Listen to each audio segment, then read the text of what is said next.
Hi, I'm Peter Adamson, and you're listening to the History of Philosophy podcast, brought to you with the support of King's College London and the Leverhulme Trust. Online at www.historyofphilosophy.net. This is the 100th episode of the podcast, and to celebrate, I'll be interviewing two colleagues of mine from London, Mike Trapp, who is Professor of Greek Literature and Thought at King's College London. Hi, Mike. Hi. And Dr. Caroline Humfress, who is a reader at the Department of History, Classics, and Archaeology at Birkbeck College, London. Hello, Caroline. Hi there. Thanks to both of you for coming on the podcast. I thought I would start by asking you, Mike, something about the general cultural attitude towards philosophers and philosophical texts in antiquity. Okay, well, I think the first thing to say is that attitudes were very interestingly mixed. There are a number of different currents in play.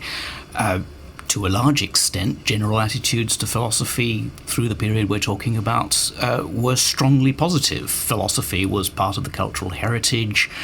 Philosophical texts, the great works of the 4th century BC in particular, were classics, not just of philosophy, but of good Greek writing. They were the kind of texts you learnt how to speak, how to write, how to express yourself across a huge range, not just in philosophical material.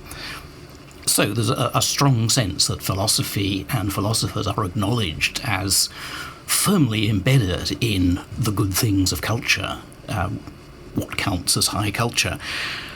And yet, at the same time, there was also considerable scope for scepticism.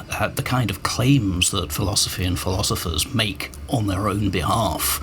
I mean, after all, think about it. They're claiming to be repositories of ultimate insight into the structure of reality, how to communicate, how to live your life. I mean, this is religion with a capital R, science with a capital S, and lifestyle guidance all rolled up together.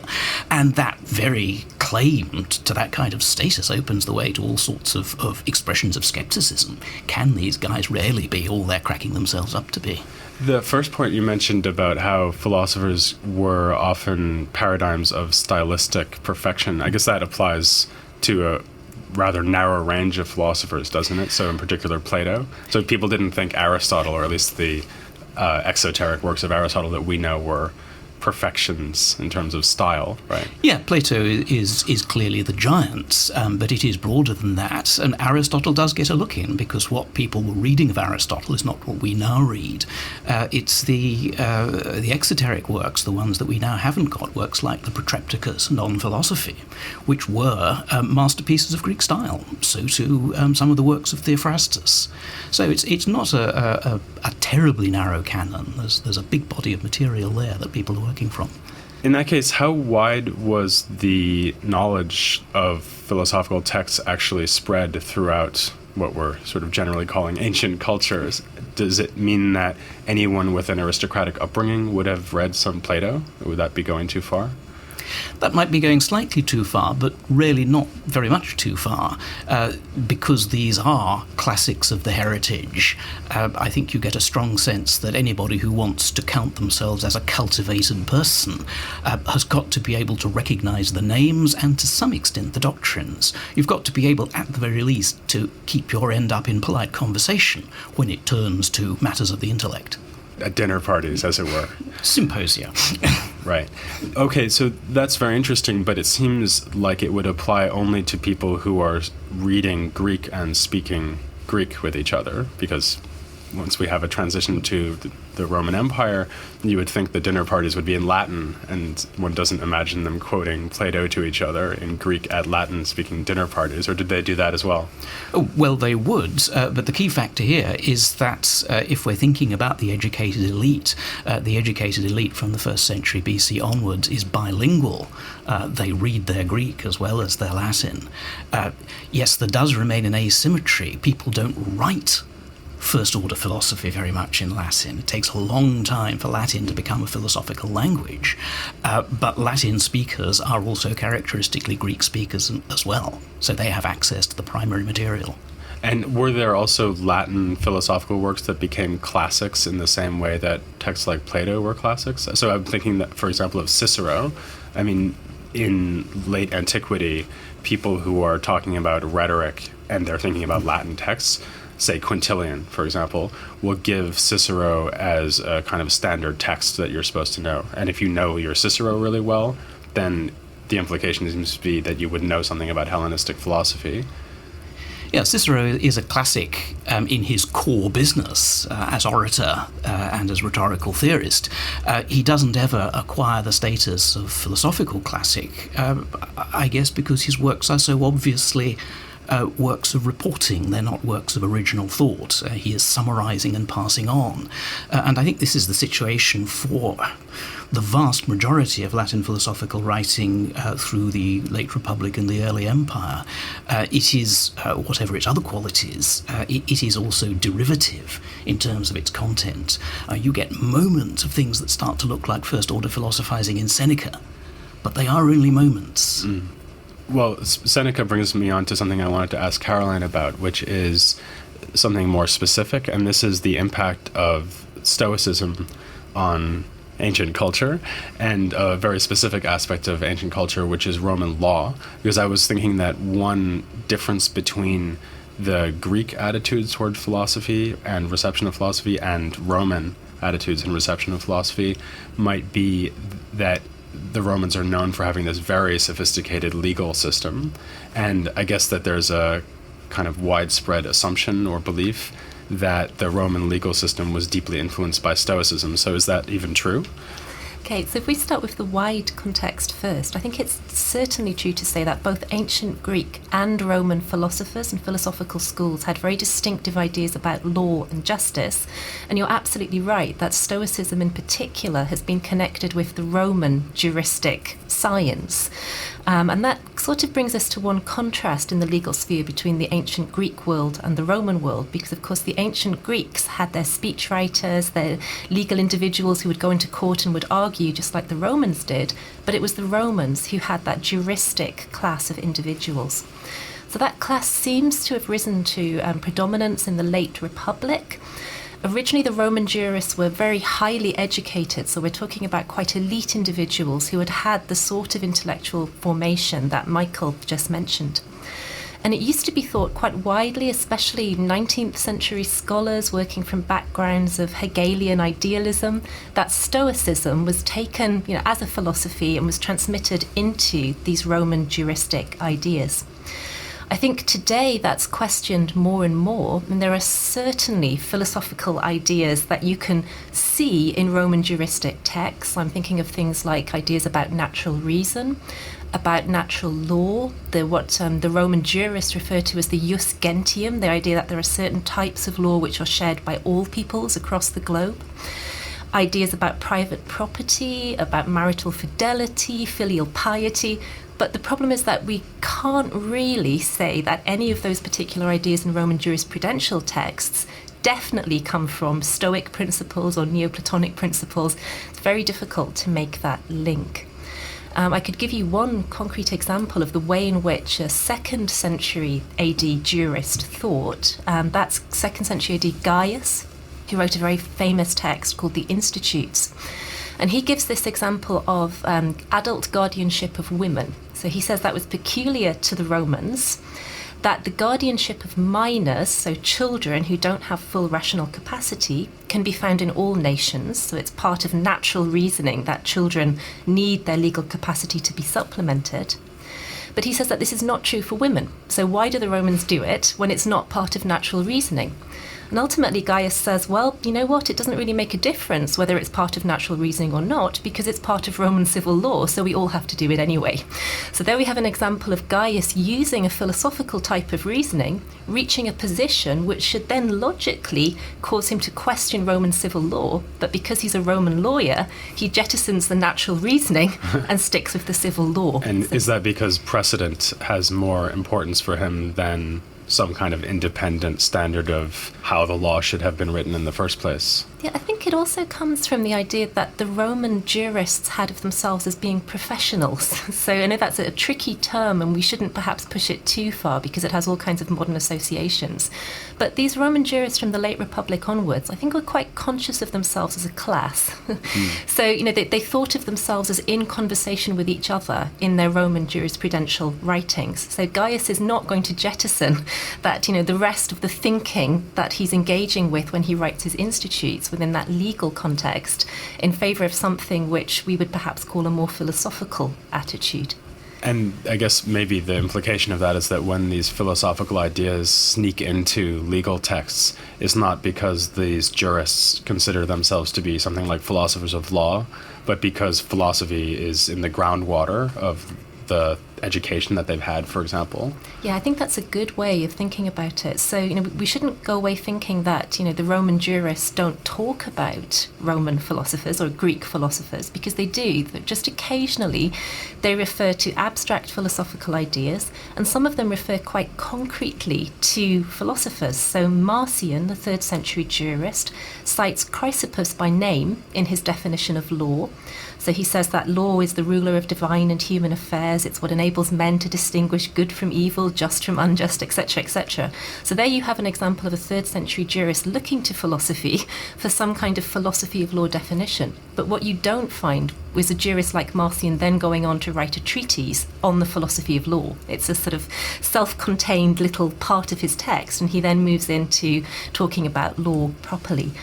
Another problem, of course, with looking at the jurisprudential tradition is that most of our textual material comes from the 6th century digest of the Emperor Justinian. So you have a 6th century Byzantine emperor cutting all of the various texts of these ancient jurists up into little pieces and then literally pasting them together. So it's very difficult to see what kinds of reasoning and dialectic argument the jurists were actually making themselves, because we don't have the extant texts. We only have them as transmitted in this early 6th century corpus. Right, so it's sort of like working on early Stoics or pre-Socratics in the sense that you're trying to reconstruct what they said from these later reports. Yeah, absolutely. And it also creates all sorts of problems. So there's a very famous example in Justinian's Institutes where natural law is said to be the law observed by all nations, and it's said to have been appointed by a divine providence, which always remains firm and immutable.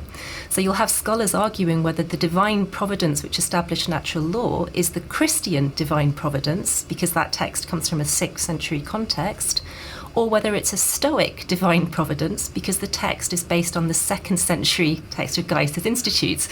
So the textual transmission of the Roman jurisprudential writings makes a huge difference to the kinds of, Stoic philosophy spotting that scholars have done in the past. And of course, Stoic ideas about providence were very influential on Christian ideas of providence anyway, which makes it even more murky. Absolutely. I guess one possible place to look at the possible impact of philosophy on law, or maybe just the philosophical relevance and interest of ancient law, would be the way that the law treats different types of people, by which I guess I mean women, children, slaves, as opposed to free men, as opposed to citizens, and so on. And I take it that there were these distinctions made in legal texts. A lot of philosophy, I think especially in late antiquity, seems to lose interest in that to some extent. So you don't find, for example, extensive discussion of the role of women in society in Plotinus the way that you do in Plato. So there's one of the themes from Plato that he doesn't really pick up. How much does ancient law tell us about the way that these different kinds of people were treated and conceived of? So again, I think it's useful to just widen out the parameters first before we then narrow them down again. So if we're thinking ancient law in general, and if we start to think about the advocates and the courtroom and the way in which arguments were actually made in a legal forensic context, then I think there we can see quite a big impact of philosophical ideas.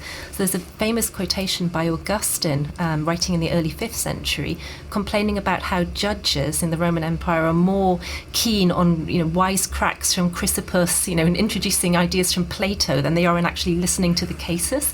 So I suppose, again, that's, judges trying to show their cultural background. But if we look at the jurists, then they have very set distinctions in terms of how you should divide society up and how legally, how we should think about the rights and obligations which individuals owe each other. So the first main distinction that we get overall in juristic literature is that between slave and free. So that's a huge distinction.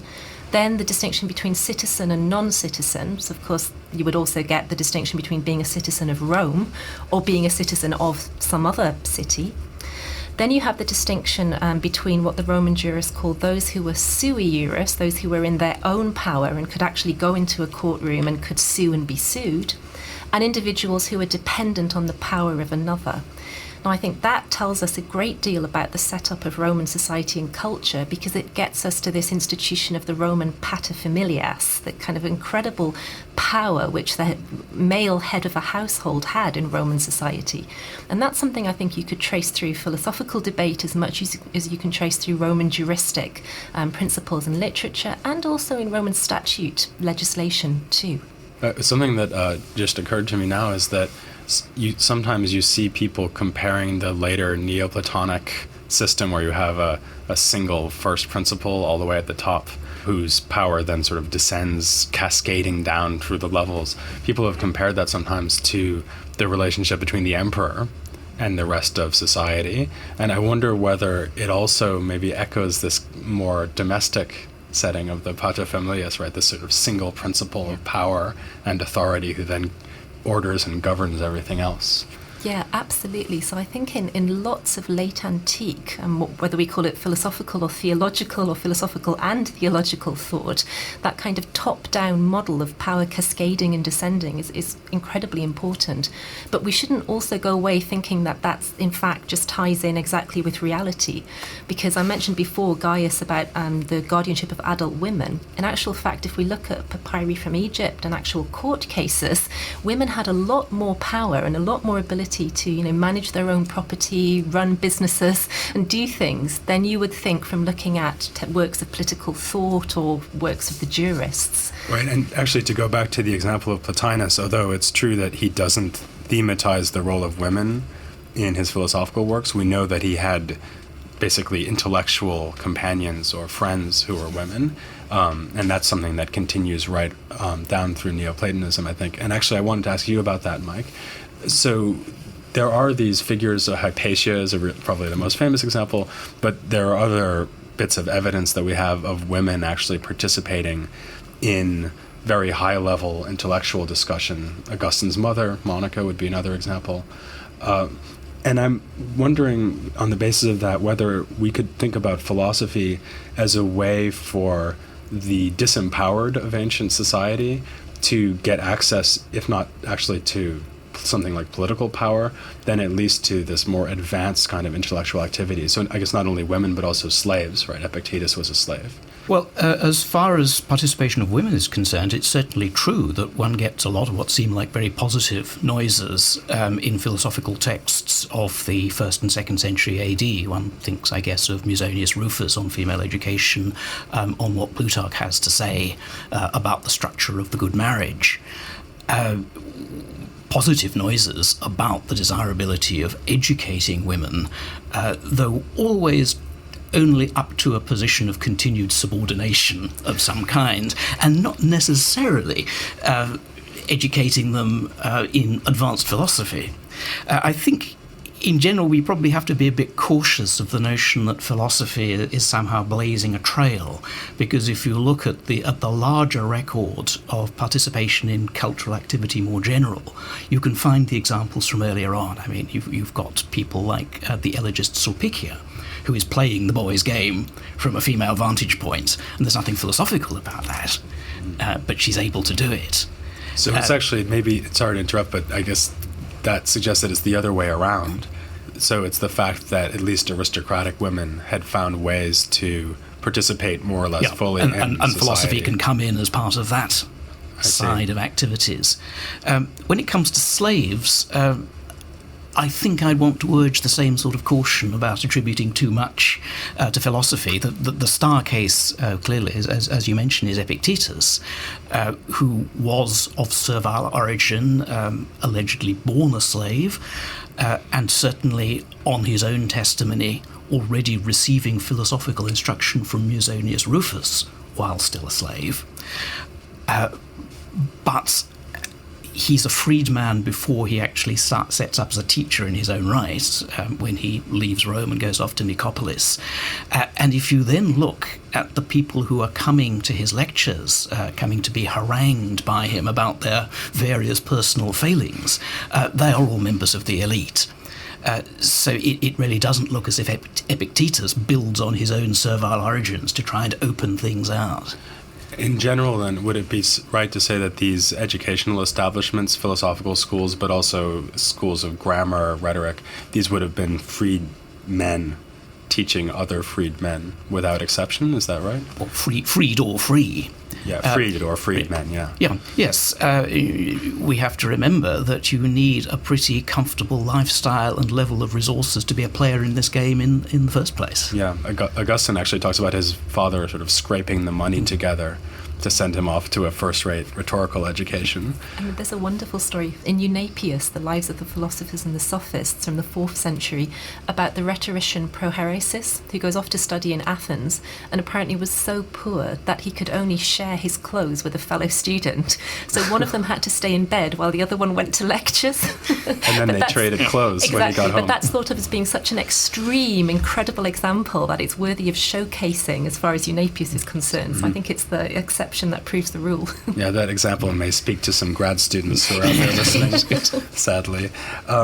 So I guess at the other extreme, we might want to think about these literary figures who are really aristocratic, I guess, for the most part, and are weaving philosophy into the fabric of texts that may or may not seem to be explicitly philosophical works. And actually, there's a couple of people to mention here who you've worked on a great deal, one of whom is Maximus. So can you tell us a little bit about him? I wish I could. We know pathetically little about his life and times. He is supposed to have delivered a course of lectures in Rome in the reign of the Emperor Commodus, so around about 190 AD. But beyond that, we have very little biographical information. What you have to do is to look at the style of the work and ask who would want this kind of material? What are the conditions that make it possible in the first place? And it seems to me that you need to be looking in two directions. First of all, the rooting of philosophy in general culture, the fact that philosophical texts and a certain level of knowledge of philosophical doctrine is absolutely irremovably part of what it means to be a cultivated man, in Greek terms, a pepaidioumenos, somebody who has been educated. You have to know about this stuff. You can't neglect it. And your own personal style as a writer and a communicator will in part have been formed by reading philosophical classics and imitating them in your own verbal productions. So from that side of things, there's absolutely no problem about people bringing philosophical material into what we might think of as works of literature. Because philosophical classics are, by this stage, classics of literature, and we're dealing with a culture that writes its modern literature out of the literature of the past, stylistically, in terms of contents. So that's on the one side. On the other side, I think it also helps to think of philosophy, again, as something that everybody needs to know about to be able to present themselves as members of the educated elite. So there is a demand for philosophical material. People want to have it flowing around them to give them that polish and that degree of knowledge that they need for their own social status. So there's a kind of customer demand. People want texts, orations, works of literature that will have some level of philosophical content, but will not commit them too deeply to the thing itself. So it's almost like it's to help them feel clever and to catch all the illusions without necessarily making them think they should give away all their money or something really radical. Yes, that's very definitely the story I'd want to tell about Maximus. Not quite the same about Plutarch. Well, I mean, at least it's been argued that Plutarch's ethical works, his so-called practical ethical works, are very much intended to help you kind of take philosophical perspective on your life without necessarily radically undermining the values of aristocratic Greek and Roman society. Yes, and that runs across not only the works collected in what we now call the Moralia, the ethical treatises, but also the parallel lives, these lives of great heroes of Greek and Roman politics and military achievement, whose lives Plutarch puts under the microscope in order to provide material for moral reflection. How should one handle the situations of one's life? How can one learn lessons for one's own practice by comparing and contrasting how broadly comparable people have played comparable hands in life? So there is a serious project there, and it's one that can be combined with a life that is not the life of a card-carrying philosopher. Right, so the message about Alexander the Great is not, oh, he should have become Diogenes the Cynic, right? It's that Alexander the Great was a great moral exemplar of his own kind. An instructive moral exemplar. Right. He's not somebody one can straightforwardly follow in the footsteps of. But if you think hard about his life and think comparatively about his life, you compare him with Julius Caesar, then there are all sorts of useful lessons that you can learn and to apply to your own life. So, Caroline, do you think that suggests a kind of depressing conclusion about philosophical works and philosophical tradition in antiquity, that by at least this time of late antiquity, they had found a way to kind of defuse it and take away the potential of philosophy to undermine aristocratic values? I was just thinking, actually, as Mike was speaking about Augustine, who, in so many ways is the kind of philosophical overachiever, the guy who doesn't so much defuse philosophy as infuse it with all kinds of theological virtues which are going to hold such importance later on into the Middle Ages as well. And I was thinking in particular of the very famous story that he tells in the Confessions. So age 19, Augustine, the aspiring politico who's gone off to Rome to study, wants to make it big, wants to become a rhetorician. And he says that in the course of the usual study, he comes across Cicero's Hortensius, which is a kind of propaedeutic introduction to philosophy. So Augustine, and this is the Augustine from many, many years later, commenting on the early young self, he says that he seized the Hortensius, he read it, and it completely revolutionized him. It took him another 15 years or so to really act on that revolutionary sentiment. But if we take him at his word, then reading Cicero's Hortensius planted the seed of an idea which would subsequently lead him towards, setting all of that secular ambition to one side, leaving Rome, traveling back to North Africa, becoming a Christian bishop, becoming a Christian monk.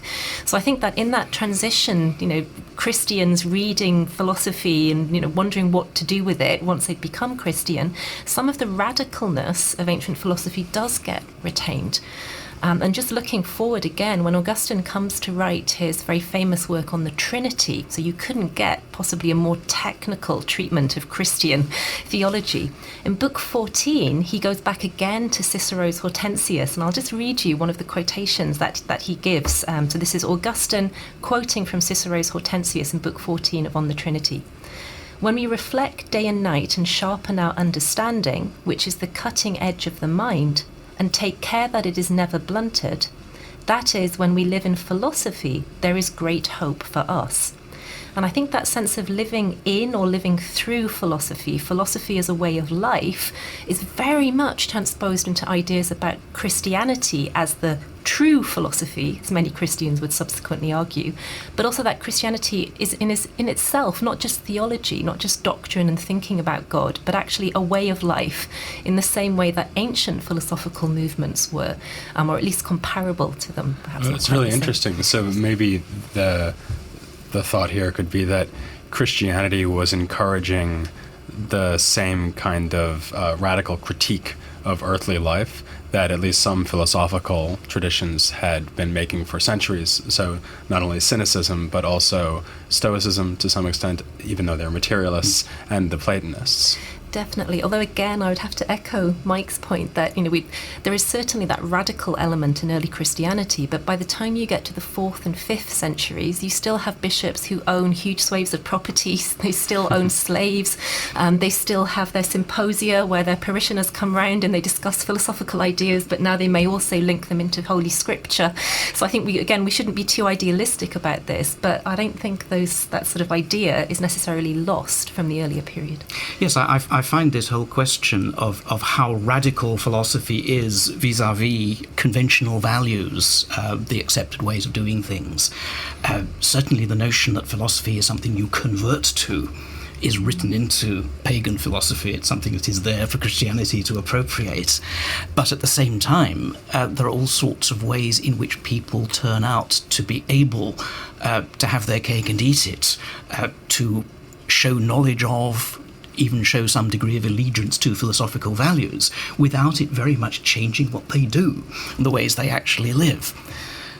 Sometimes this is deliberate and legislated for, and there's a lovely declaration of Seneca talking about how the person of philosophical commitment ought to relate to society around him, where he says, let's make it so that everything is absolutely the same on the outside, it's just inside that the difference will be.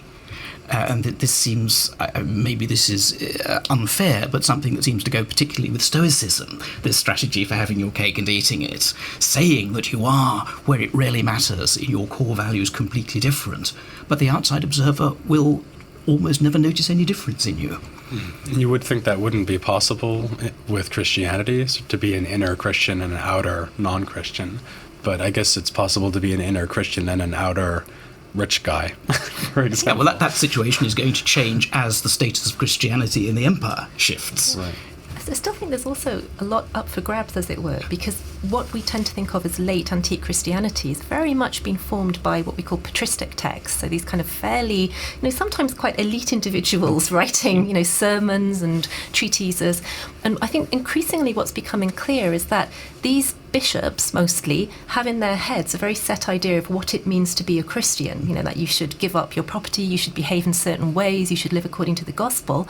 But the mass of their parishioners, the people who actually come to church, who may well include people who aren't even Christian, have very different ideas.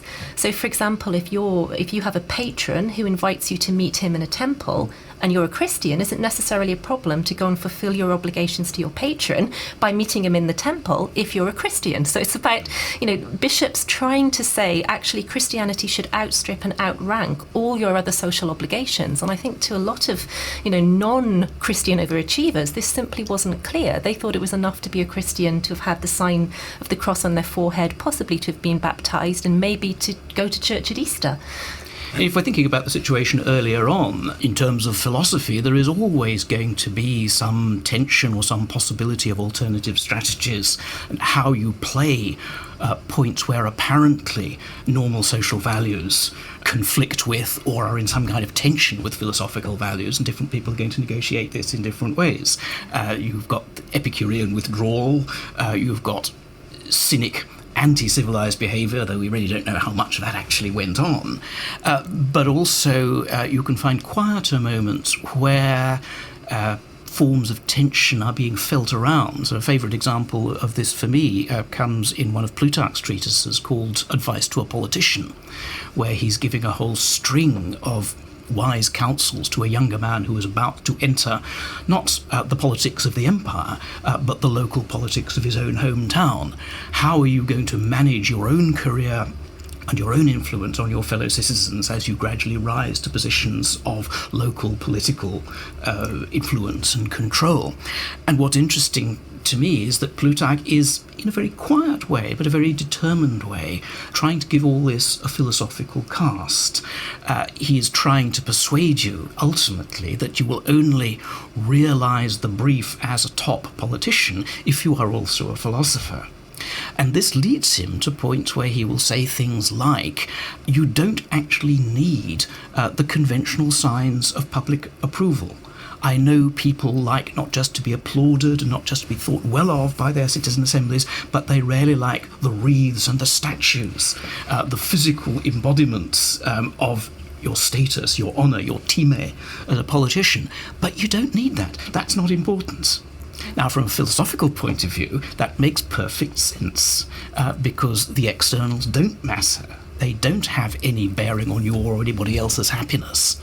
But if you look at that same situation from the point of view of the less philosophical member of a local elite, the physical monuments, the tokens, the things that will embody your reputation to posterity are absolutely crucially important.